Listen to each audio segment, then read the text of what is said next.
Dampak pandemi corona terhadap masyarakat menjadi perhatian semua pihak.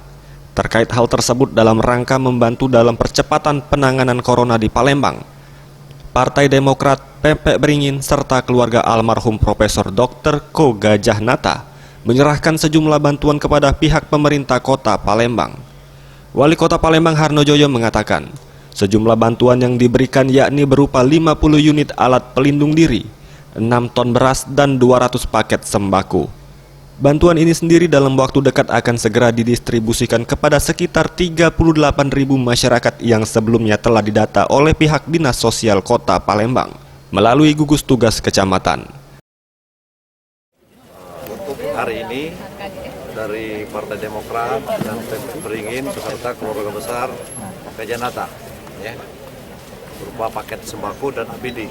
Nah, mudah-mudahan kami ini menghimbau kepada seluruh masyarakat, mari silakan untuk menyumbangkan karena ada 38.000 data masyarakat yang harus kita berikan. Ia menambahkan dengan banyaknya bantuan yang diterima ini, diharapkan penanganan corona semakin cepat dilakukan agar kondisi dapat kembali normal.